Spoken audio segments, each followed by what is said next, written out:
Hello, everyone. Oh, look, hand spasm. Um, Been to the surgeon, and it's all good. It's all good. It's potentially good. What we found out is that the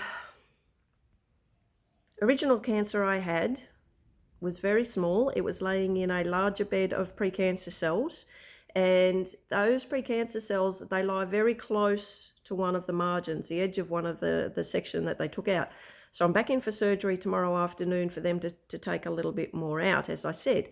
What we've got though is the test results from all of that, and it stayed at a grade 1. They haven't changed any of that, but what we've also got back is the HER2 markers, and they were what they considered to be a negative. So the cancer itself was estrogen positive, progesterone positive, HER2 negative. And so what that means is, had I been staying in Port Macquarie for treatment, I would have been told by the oncologist that I don't need radiation and I don't need chemo and put on a watch and wait. Brilliant. I'm not staying in Port Macquarie. Because I'm going to Melbourne, the best I can be told is that we really hope the oncologists down there do the same thing. Everything suggests that they will, which would just be absolutely amazing to then be able to go on a watch and wait, which would be my absolute preference because I don't want radio, I don't want chemo. One of the other interesting things that came up is I did that post a little while ago about this extra testing that you can get that costs so much and is out of the reach of most people. The DNA testing called genomic testing. And what I found out today is my type of cancer, how it's presented, how the surgery went, puts me as a prime test candidate for this testing. So I might be able to get into the research and stuff for it, which means that testing would be paid for, because I'm the sort of person that they're looking for to be able to run that testing on. Still don't know if that's going to happen, but it was really, really exciting to find out it might be a possibility, and I'm not going to know that until I talk to the oncologists in Melbourne. So it was all really, really good news. Surgery tomorrow, excuse me, will be small. Then ideally, she said she hopes to confirm it tomorrow, but ideally she thinks then as soon as I feel comfortable enough to travel, I'll be right to travel. What I'm noticing is the emotional roller coaster, because yesterday I was messy. I was messy yesterday. I was full of fear. I was scared about going back under, not so much the surgery itself, like the cuts and stuff like that, because I heal well from those. It's the anesthetic, because I didn't come out of it very well last time, and I was groggy and just feeling pretty shit for about 5 days. And so it was actually going under the anesthetic again. And so I had quite a bit of fear around that yesterday.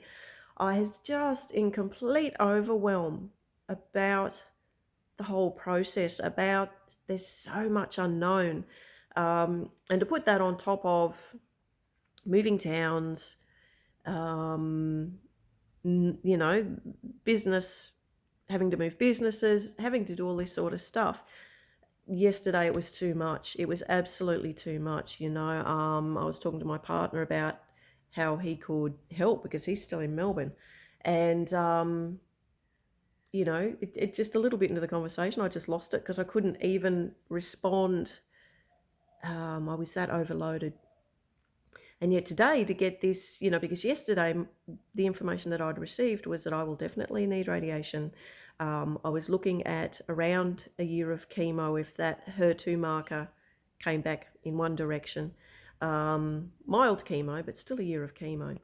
Whereas today it's like, well, there's quite a large chance I'm going to get away with the watch and wait, and which gives me a window to really work on the natural therapies, and that is physically, mentally, emotionally, spiritually, which is how I would love to approach this.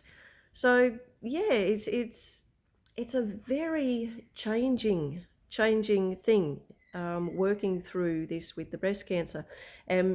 I know some other amazing ladies in that they thought they had A when they went into surgery, but when they came out, it was B. and a completely different kettle of fish. And or people have gone into surgery thinking they've got D and they've come out and it was A. So I'm feeling incredibly relieved today. I'm feeling very, very hopeful today. If this is to be left up to me to work with the natural therapies and things like that, the personal work in order to make sure this stays out of my system, then we are now dealing with my strengths. So, really, really, really happy with that.